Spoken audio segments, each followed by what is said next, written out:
Ever wondered how your favorite guilty pleasure, chocolate, is made? Well, you're not alone. There's a whole universe of chocolate lovers out there who relish this tantalizing treat, but few understand the journey it undertakes from a simple cocoa bean to the velvety smooth delight that melts in your mouth. Chocolate isn't just a sweet indulgence, it's a global sensation that crosses all boundaries and cultures. It's a comfort food, a mood booster, a reward, and sometimes even a symbol of affection. From children clamoring for their favorite candy bar to adults savoring a piece of dark chocolate, its appeal is universal. Imagine a world without chocolate. Quite a nightmare, isn't it? But fear not, for the world of cocoa is vast and thriving, ready to satisfy our sweet cravings. So are you ready to dive into this enchanting world and discover the magic behind your beloved treat? Stick around as we unravel the fascinating journey of chocolate from bean to bar.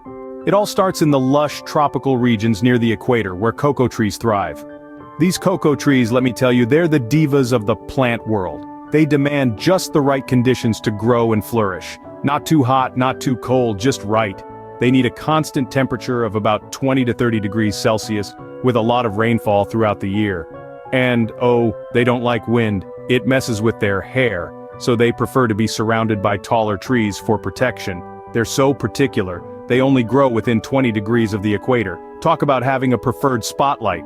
These evergreen beauties then produce large oval-shaped pods, each one filled with 20 to 60 beans. That's right, beans. Not so glamorous now, huh? But these are no ordinary beans. They are the raw material for our beloved chocolate. Once ripe, these cocoa pods are ready for the next step in their chocolate journey. After the harvest, the real magic begins.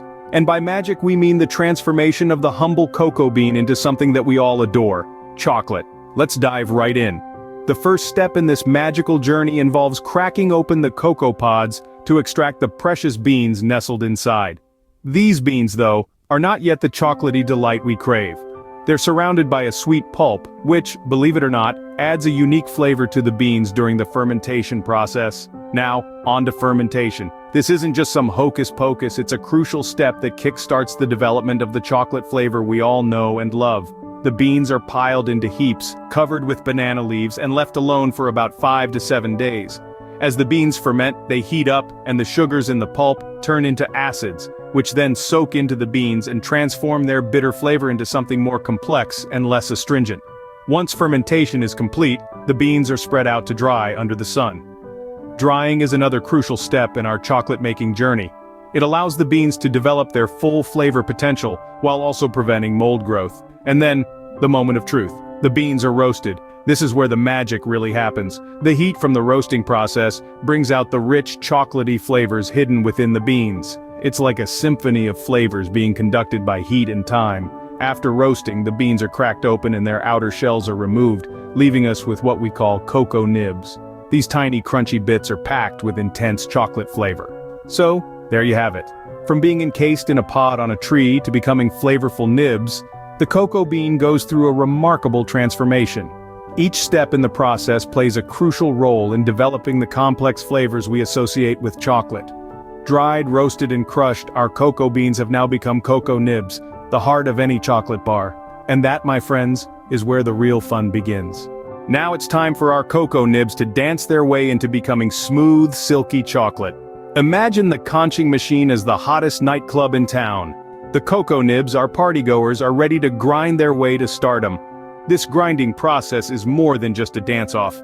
It's where our nibs transform into a luscious liquid aptly named chocolate liquor. And no, it's not the kind of liquor you're thinking of, you party animals. This liquid is the heart of our chocolate, rich, intense, and oh so delicious. But we're not quite done yet. It's time to sweeten the deal. Enter sugar and milk, the dynamic duo bringing balance to our dark, intense chocolate liquor. They mix and mingle, creating a harmonious blend that makes milk chocolate the sweetheart we all adore. But wait, the dance party isn't over. The Conching machine, our DJ, keeps the beat going. It's not just about mixing. It's about refining, smoothing out the mix, perfecting the texture. The Conching machine works its magic, spinning and stirring, ensuring every molecule of chocolate is as smooth as a well-practiced salsa dancer. And there you have it. After hours of grinding, mixing, and refining, our chocolate liquor, sugar, and milk have danced their way into becoming the smooth, creamy chocolate we all know and love. After a dance in the Conching machine, our chocolate is almost ready for its grand debut.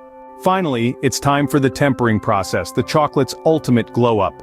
Now, if the chocolate were a caterpillar, tempering would be its metamorphosis into a butterfly. This is where our beloved treat gets its glamorous shine and that satisfying snap we all crave. Imagine this.